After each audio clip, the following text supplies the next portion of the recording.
तो आदाब, नमस्कार, गुड इवनिंग, सत श्री अकाल। एक बार फिर आप तमाम लोगों का स्वागत है क्राइम कहानियां विद शम्स में। एक मुर्दा हाथ जिसकी उंगलियों के नीचे एक बटन है, वो खुद मुर्दा है।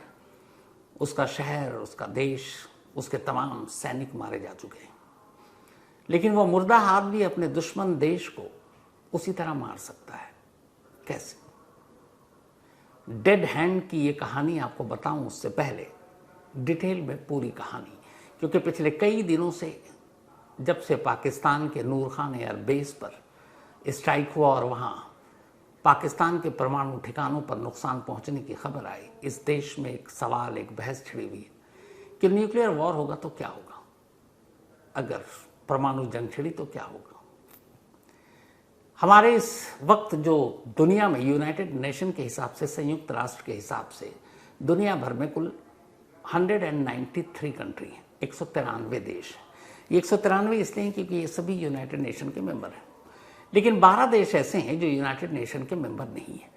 तो अगर उन 12 देशों को भी इन 193 में मिला दें तो पूरी दुनिया में 205 देश हैं, 205 कंट्रीज। अब इन 205 देशों में कुल 7 अरब इंसान रहते हैं, और ये जो 7 अरब इंसान रहते हैं, ये जो हमारी पूरी दुनिया है, ये 51 करोड़ वर्ग किलोमीटर, 51 करोड़ वर्ग किलोमीटर में ये दुनिया फैली हुई है। लेकिन इस 51 करोड़ वर्ग किलोमीटर में से 71% जो हिस्सा है इस दुनिया का, वो पानी है, समंदर है। यानी सिर्फ बाकी के 29% जो है वो धरती है। तो इस हिसाब से अगर हम देखें तो 36 करोड़ वर्ग किलोमीटर पानी में है, और बाकी के बचे 51 में से 15 करोड़ धरती है, और उस 15 करोड़ वर्ग किलोमीटर के दायरे में 7 अरब इंसान बसते हैं। ये तो हो गया लेखा जोखा इस दुनिया का। अब ये कहते हैं कि अगर न्यूक्लियर वॉर छिड़ी तो इस दुनिया का क्या होगा। ये पूरी दुनिया जो 51 करोड़ वर्ग किलोमीटर में फैली है, 7 अरब इंसान है, 205 देश है, इनका क्या होगा। कितने ऐसे न्यूक्लियर बम होंगे जो उनके खात्मे के, इनकी बर्बादी के लिए काफ़ी है। तो इसके ऊपर भी एक रिपोर्ट है। वो रिपोर्ट ये है कि जो पूरी दुनिया है और इस दुनिया में जितने इंसान हैं, इनको कितने बम मार सकती है। इस दुनिया को तबाह करने के लिए कितने न्यूक्लियर बम चाहिए, कैसे ये दुनिया तबाह होगी, कैसे 7 अरब इंसान मारे जाएंगे। लेकिन उससे पहले इस अंजाम तक पहुंचे ये कहानी आप समझें। ज़रूरी है ये जानना कि आखिर ये न्यूक्लियर बम नाम की आफत, जिससे दुनिया को बार बार डराया जाता है, ये शुरुआत कहाँ से हुई, इसकी होड़ कैसे शुरू हुई, क्यों दुनिया इसी दुनिया के खात्मे के लिए इस तरह के बम बना रही है, अपने ही जैसे इंसानों को मारने के लिए बम बना रही है। तो असल में न्यूक्लियर बम बनाने की जो होड़ शुरू हुई वो सेकेंड वर्ल्ड वॉर के दौरान हुई। जब दूसरा विश्व युद्ध लड़ा जा रहा था, तब दुनिया का हर देश जंग के मैदान में तब्दील हो चुका था। लगभग लड़ाई के लिए जो हथियार थे सभी के पास एक जैसे थे, कुछ बेहतर कुछ कमतर। और उसी सेकेंड वर्ल्ड वॉर के दौरान कई देशों ने यह सोचा कि काश हमारे पास कुछ ऐसा हथियार हो जो बाकी देशों के पास ना हो, ताकि उन हथियारों के बल पर हम उन देशों को हराएं और दुनिया के सबसे शक्तिशाली देश बन जाए। सेकेंड वर्ल्ड वॉर में ये पहली बार सामने आई सोच। अब इस सोच पर दुनिया ने काम करना शुरू किया कि सबसे खतरनाक हथियार क्या होगा, कैसे बनाए। तब तक थोड़ा साइंस भी बहुत तरक्की कर चुका था, आज के मुकाबले तो नहीं, लेकिन उस वक्त के हिसाब से बहुत। तब उसी पे अलग अलग देश काम करने लगे कि सबसे जानलेवा हथियार कैसे बनाए जो बाकी देशों पे हमको हुकूमत करने का मौका दे। अब जब इस पर कोशिश शुरू हुई तो बहुत देशों ने कोशिश की, लेकिन कामयाबी मिली। जो पहला देश था वो था अमेरिका। 1945 अमेरिका ने पहली बार न्यूक्लियर टेस्ट किया, और वो एक न्यूक्लियर संपन्न देश बना। और इस टेस्ट के बाद उसने कहा कि इस बम की ताकत या बर्बादी या इसकी आफत क्या है, इसको परखते हैं। तो परखने के लिए इस न्यूक्लियर बम को बनाने के कुछ ही दिन बाद उसने जापान के हिरोशिमा और नागासाकी 2 शहरों पर 3 दिन के अंदर अंदर इस बम को गिराया। और इस बम की तबाही का आलम ये कि आज करीब 80 साल हो गए, आज भी इन 2 शहरों में इसका असर साफ देखा जा सकता है। तो 45 वो साल था जब पहली बार न्यूक्लियर बम पैदा हुआ, और अमेरिका पहला देश था। अब जब अमेरिका ने न्यूक्लियर बम बनाया और नागासाकी हिरोशिमा की तबाही दुनिया को दिखाई तो अब दुनिया घबरा गई। लगा अमेरिका के पास है, हम लोगों के पास नहीं, कल को कोई और जंग हो, थर्ड वर्ल्ड वॉर हो तो क्या होगा, अमेरिका तो जीत जाएगा। तो अब हर देश ने कहा कि अगर अमेरिका बना सकता तो हम भी बनाएंगे। इसके बाद अब सारे देश फिर से लग गए। लेकिन दूसरा जो देश बना जिसने इसमें कामयाबी हासिल की अमेरिका के बाद, 1945 के बाद 4 साल तक काम चला और 4 साल के बाद 1949 में सोवियत संघ, आज के रूस, उसने वो दूसरा देश था जिसने न्यूक्लियर टेस्ट किया कामयाबी के साथ, सक्सेसफुल, और उसने न्यूक्लियर बम बनाया।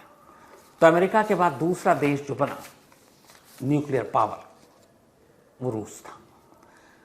अब रूस के बाद फिर होड़ मचनी शुरू हुई। अमेरिका और रूस, दो अब देश, इनके पास बम, न्यूक्लियर, बाकी देश काम पे लगे हुए थे। तभी अचानक रूस के 3 साल के बाद 1952 में खबर आई कि ब्रिटेन ने भी न्यूक्लियर टेस्ट कर लिया। अब ब्रिटेन के पास भी न्यूक्लियर बम, और इस तरीके से ब्रिटेन न्यूक्लियर पावर बनने वाला दुनिया का तीसरा देश बना। अब ब्रिटेन में बम बना लिया था, करीब 8 साल बीते। 8 साल के बाद 1960 में अब फ्रांस ने अचानक एक दिन टेस्ट किया और पता चला कि सक्सेसफुल टेस्ट था न्यूक्लियर का। और इस तरीके से अब अमेरिका, रूस और ब्रिटेन के बाद फ्रांस चौथा देश बना जिसने न्यूक्लियर बम बनाया। बाकी देशों की कोशिश अब भी जारी थी, सब लगे हुए थे, होड़ मचा हुआ था। अब इन सारे देशों ने जब बना लिया तो उस वक्त भी चीन एक ताकतवर देश था। उसे लगा कि अमेरिका ने भी बना लिया, रशिया ने भी बना लिया, ब्रिटेन ने भी बना लिया, इसके अलावा फ्रांस ने भी बना लिया, और आखिरकार चीन की भी मेहनत रंग लाई। और फिर चीन ने एक दिन न्यूक्लियर टेस्ट किया, और इस न्यूक्लियर टेस्ट 1964 यानी कि फ्रांस के 4 साल के बाद 64 में चीन भी एक न्यूक्लियर पावर कंट्री बन गया। और इस तरीके से चीन 5वां देश था जो न्यूक्लियर पावर कंट्री था। अब चीन के बाद अब भी होड़ मची हुई थी।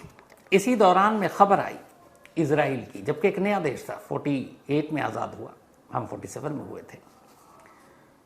तो पता चला कि उस वक्त सुगबुगाहट आई थी कि 1967 में ही इजराइल ने न्यूक्लियर टेस्ट कर लिया और इजराइल एक न्यूक्लियर संपन्न देश बन गया।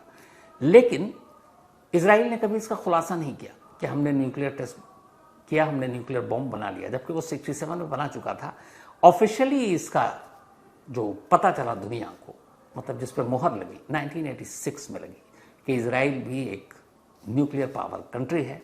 और इस तरीके से इजराइल इस दुनिया का 6ठा देश बना जिसके पास न्यूक्लियर बम थे। अब इन सारे देशों ने बना लिया, इधर चीन ने बना लिया, पाकिस्तान हमारा पड़ोसी, वैसे ही उसको लेके हमारा हमें हमेशा खतरा रहता है, क्योंकि जब तक वो परेशान करता रहता है। 71 का वॉर हुआ, पाकिस्तान के 2 टुकड़े हुए। अब इंडिया को लगा था कि पाकिस्तान भी तिल मिलाएगा, कुछ करेगा। तो आखिरकार इंडिया ने भी अब सीरियसली न्यूक्लियर बम बनाने की कोशिश शुरू कर दी, और ये कोशिश चलती रही। और आखिरकार 1974 में ऑपरेशन स्माइलिंग बुद्धा के तहत एक रोज अचानक इंडिया ने भी न्यूक्लियर टेस्ट किया, और इस तरीके से इंडिया दुनिया का 7वां देश बना जो न्यूक्लियर पावर था, जिसके पास न्यूक्लियर बम थे। 7वां कंट्री इंडिया था। सबसे दिलचस्प इन सारे न्यूक्लियर वेपन कंट्री में एक कंट्री है जो गिनती में 8वां था, अब गिनती में कहीं नहीं है। ये वो देश है जिसने न्यूक्लियर टेस्ट किया कामयाबी से, न्यूक्लियर बॉम्ब बनाया, और फिर एक दिन सोचा कि नहीं, ये दुनिया के लिए ठीक नहीं है, ये बर्बादी है, ये तबाही है, इसलिए हम इस न्यूक्लियर बम की होड़ में नहीं रहेंगे।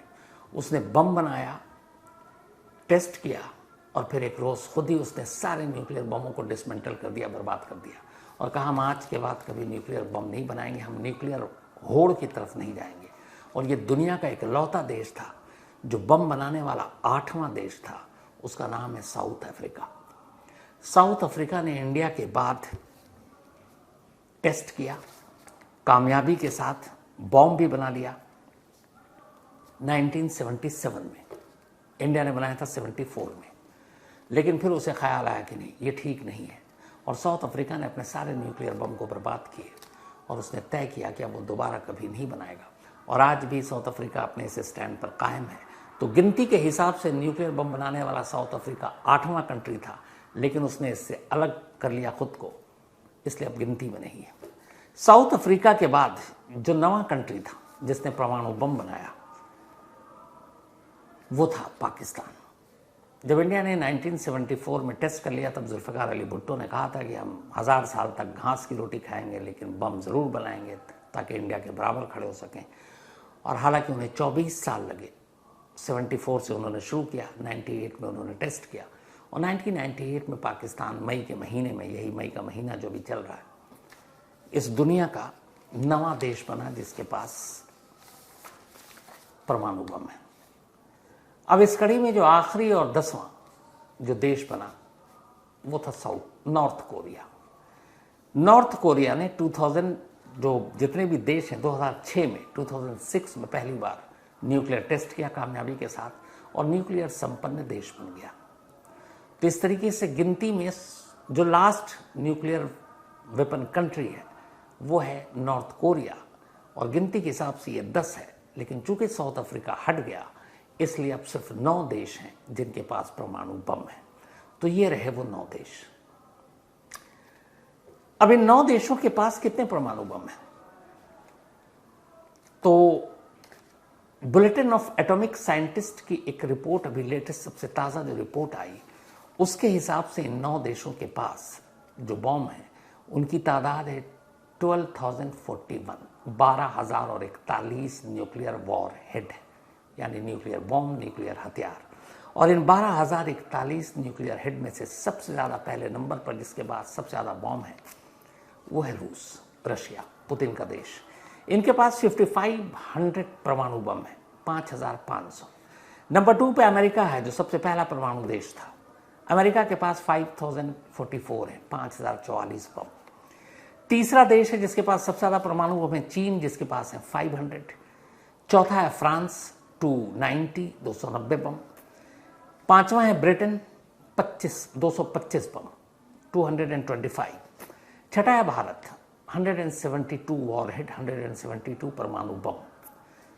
आठवां है पाकिस्तान, बल्कि 7वां, 170 बम है पाकिस्तान के पास। आठवां है इजराइल, इसके पास 90 परमाणु बम है और नॉर्थ कोरिया के पास 50। तो ये 9 कंट्री, रूस, अमेरिका, चीन, France, Britain, Bharat, Pakistan, Israel, north Korea, ये 9 कंट्री हैं और इन 9 कंट्री के पास इस वक्त 12,041 परमाणु बम है टोटल।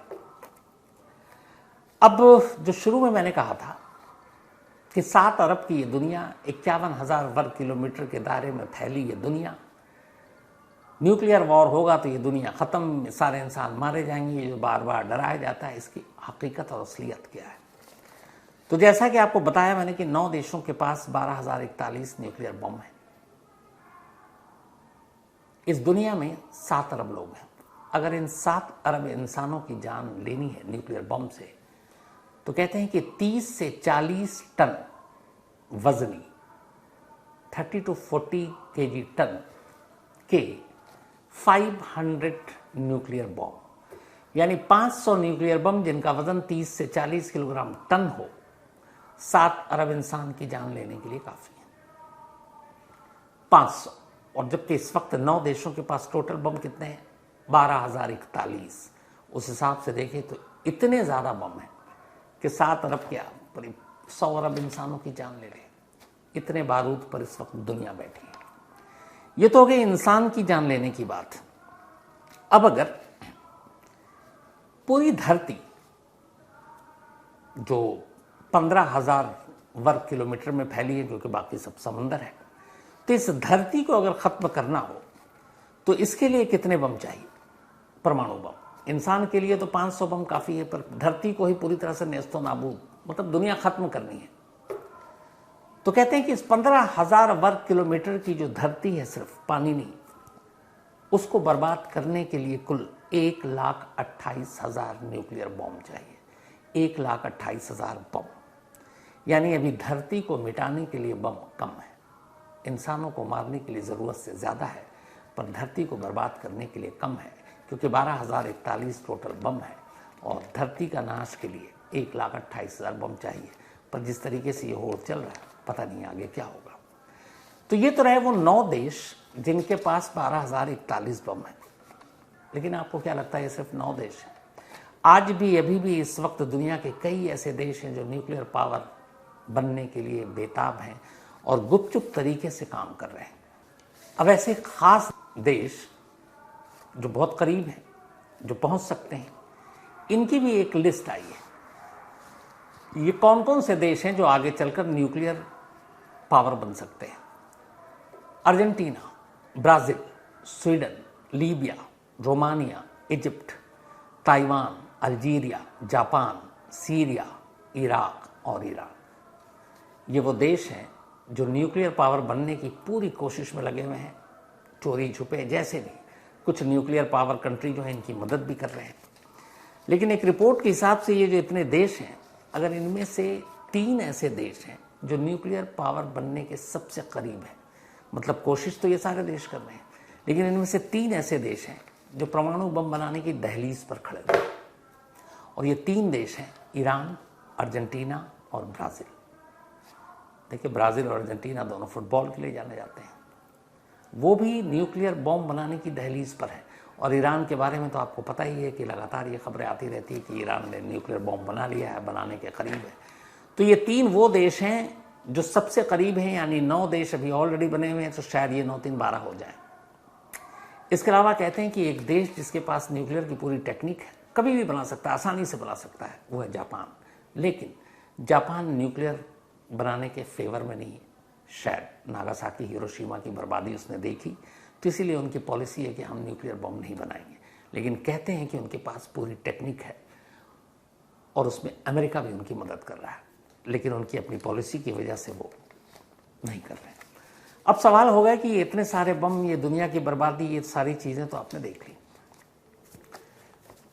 परमाणु लड़ाई होगी तो सबसे खतरनाक हथियार कहां पे है, क्या है वो? जब कोल्ड वॉर चल रहा था 1945, जब सेकेंड वर्ल्ड वॉर खत्म हुआ, उसके बाद से लेकर 91 तक, ये अमेरिका और रूस के बीच जो कोल्ड वॉर शुरू हुआ था, ये वॉर तो नाम दिया गया कोल्ड वॉर, शीत युद्ध, पर इसमें सीधी लड़ाई कभी नहीं हुई, इसमें सैन्य लड़ाई कभी नहीं हुई। बस एक तरह की आर्थिक, बाकी सारी चीज़ों की लड़ाई थी, वैचारिक, सीधी जंग नहीं हुई, लेकिन ये लंबी चली। और इसी दौरान भी ये दोनों देश सुपर पावर बनने की भी तरफ कोशिश कर रहे थे। इसी दौरान में रूस ने सोचा कि अमेरिका के पास इतने परमाणु बम है, वो दुनिया में बनाने वाला पहला देश है। अगर उसने कभी रूस पर हमला कर दिया परमाणु बम से, तो रूस के पास कितना टाइम होगा इन बमों से खुद को बचाने और पलटवार करने के लिए। तो बहुत सारी चीजें उसने सोचनी शुरू की। तो पता चला कि अमेरिका ने अलग अलग जगहों पे बहुत सारे बेस बना रखे हैं। अमेरिका से अगर वो परमाणु बम छोड़ता है तो शायद 10-15 मिनट लगेगा, जो मिसाइल। लेकिन नाटो के देश हैं, आसपास में और भी देश हैं, वहाँ पे भी उन्होंने अपना बेस बना रखा है। अगर वहाँ से रशिया पर मिसाइल दागेंगे तो मुश्किल से 2-4 मिनट। और अब जिस तरीके के जो मिसाइल हैं, स्पीड के हिसाब से सुपरसोनिक या हाइपरसोनिक मिसाइल, इसकी जो स्पीड है 5 से 7 से 10 मैक, यानी आवाज़ की जो स्पीड होती है उससे 5 से 10 गुना तेज़ी से स्पीड, ये उन मिसाइल की स्पीड है जो कैरियर का काम करेंगे परमाणु बम को ले जाने के लिए एक जगह से दूसरी जगह निशाना साधने के लिए। तो जब आवाज़ की गति से 10 गुने मिसाइल की रफ्तार पर बैठकर परमाणु बम को कहीं भेजा जाए और वो गिरे, तो उस देश के पास संभलने और फिर कमांड देने या एक्शन लेने के लिए मुश्किल से, बहुत मुश्किल से 2 से 3 मिनट का वक्त होगा। जैसे अभी अमेरिका अगर सपोज मान लो 50 परमाणु बम रशिया पर गिराता है, तो 2 से 3 मिनट के अंदर रशिया के अलग अलग शहरों पर यह बम गिर जाएगा। और अब आप सोचिए कि 2 से 3 मिनट में आप क्या रिस्पॉन्स करोगे, कैसे कमांड दोगे, क्या करोगे। ये बात रशिया ने आज से 40, 50, 60 साल पहले सोच लिया था। कैसी सूरत में तो फिर हमें संभलने का भी मौका नहीं मिलेगा। हमारे पास परमाणु बम है, लेकिन हम उसको कमांड कैसे देंगे। हर देश परमाणु बम को बड़ी हिफाजत से रखता है। उसके मैंने जैसे कहा था, हर पुर्जों को अलग अलग रखा जाता है ताकि कभी गलती से भी कोई उसको ब्लास्ट ना कर दे। तब रशिया ने एक टेक्नोलॉजी ईजाद की और उसका नाम रखा डेड हैंड यानी मुर्दा हाथ, automatic nuclear weapon missile. Russia के गुप्त जगहों पर बंकर में उसके सारे परमाणु बम रखे हुए हैं। अब न्यूक्लियर बम का इस्तेमाल करने, उसे छोड़ने के लिए कोड और फिर उसके कमांड चाहिए होती है।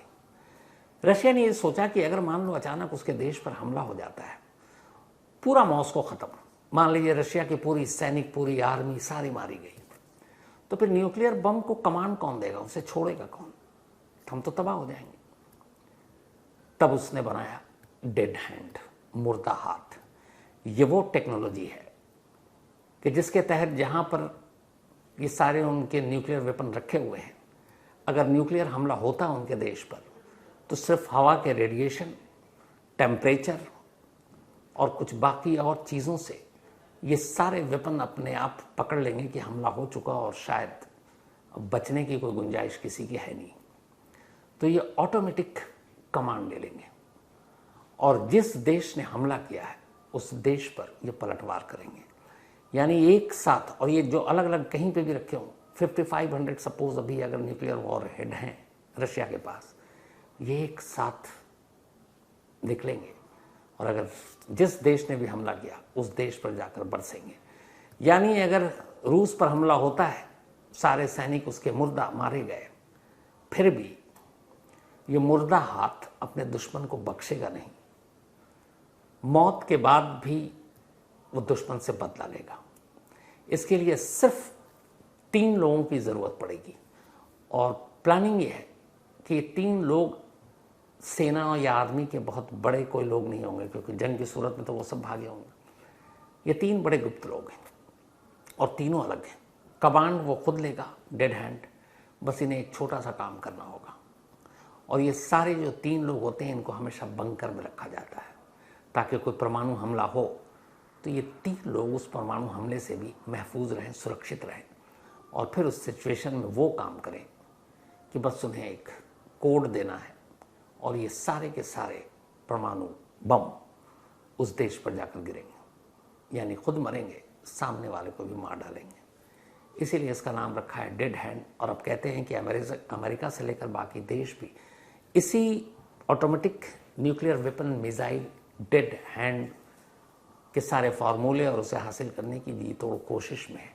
क्योंकि जिस तेजी से अब कैरियर यानी कि न्यूक्लियर वेपन को ले जाने वाले जो मिसाइल है उसकी स्पीड बढ़ रही है, आने वाले वक्त में अगर कोई देश किसी के ऊपर मिसाइल से हमला, न्यूक्लियर से हमला करता है, मुश्किल से 1, 2, 3 मिनट, इससे ज़्यादा उसके पास वक्त होगा नहीं और इन 1, 2, 3 मिनट में आप कुछ कर नहीं पाओगे। इसीलिए एक ऐसी टेक्नोलॉजी होनी चाहिए कि आप कुछ ना करो, वो खुद कर ले, मुर्दा हाथ। तो क्राइम कहानियां विश्रम्स में आज इतना ही। अब आपसे मुलाकात होगी अगले संडे को किसी नई कहानी के साथ। तब तक अपना और अपनों का ख्याल रखिएगा। Thank you very much.